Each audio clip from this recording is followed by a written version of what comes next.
"I'm sorry, there must be a mistake, there's no way you were approved for this amount." That's what the bank manager said when Tiana handed him the approval email. His eyes scanned the screen, but his face said what he wouldn't. "You? No way." But let's rewind.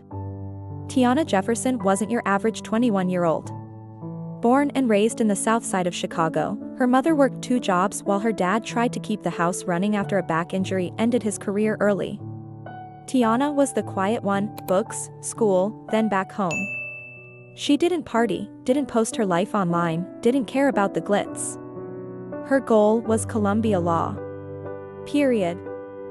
She got into Columbia, top 5% of her class, and applied for a private student loan to cover her first-year gap after scholarships. She had good credit, co-signers, a clean record, and all the documentation. Everything. And then, 5 days later, boom, email, approved. But the real story begins at the bank. That bank on the west side of Manhattan, 3 blocks from her future dorm. She walked in with a folder full of papers. Her acceptance letter, loan approval, ID, social security card, everything in perfect order. She sat patiently in the lobby while the tellers smiled at people in suits, white families, businessmen, and ignored her completely. Then came him. Mr. Daniels. Mid-50s. Balding. Tie too tight. Eyes that skimmed right over her and landed on her jeans instead. He didn't even say her name when he called her in. Just looked down at the paper, then up at her. "You're Tiana?" "Yes, sir." He squinted at the screen. Then frowned. "You're saying you were approved for a $75,000 private student loan?" "Not saying I was, I am. I have the email and the portal confirmation." He leaned back in his chair, crossed his arms. That kind of posture people use when they're trying to say they're in charge. "Who's your co-signer?" "My aunt." "She's a federal employee, is she here?" "No, she submitted her ID and financials through the portal." Daniels shook his head slowly. Then said the line. "I'm sorry, there must be a mistake, there's no way you were approved for this amount."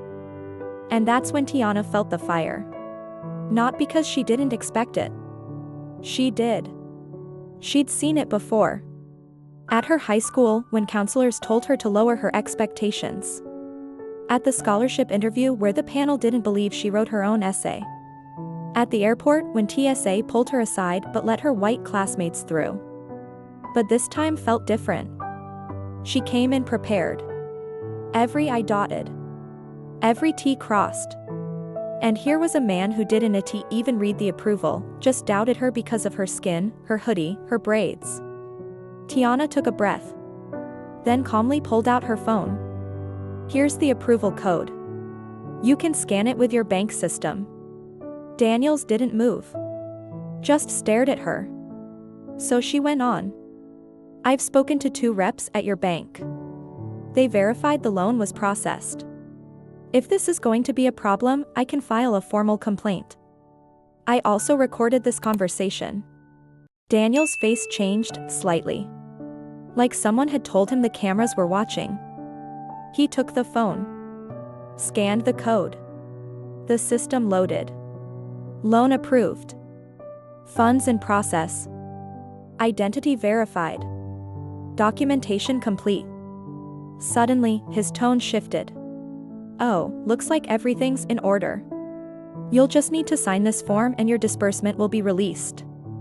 Tiana didn't smile. Didn't thank him.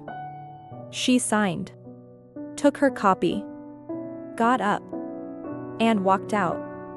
But the story didn't end there. Tiana didn't let it slide. That night, she emailed the bank's corporate HQ, attached the audio.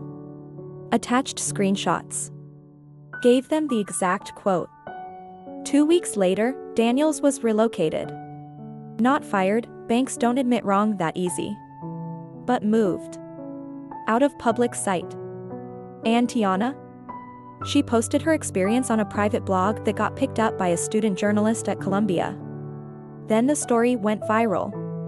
She never asked for fame. But it came. Local news picked it up. then national. Thousands of students, especially young Black students, commented similar stories. Denied, doubted, dismissed, all without cause. Here's the real moral: Tiana didn't overcome the odds. She was the odds. The ones nobody talks about.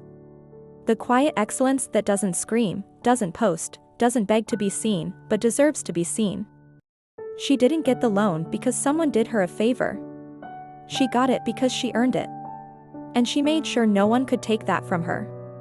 Because the truth is, sometimes, the approval's already in your hand, but the world still tries to deny it. So what do we take from this? Never doubt your worth because someone else can't see it. Be prepared. Document everything. Speak up. And never shrink yourself to fit someone else's bias.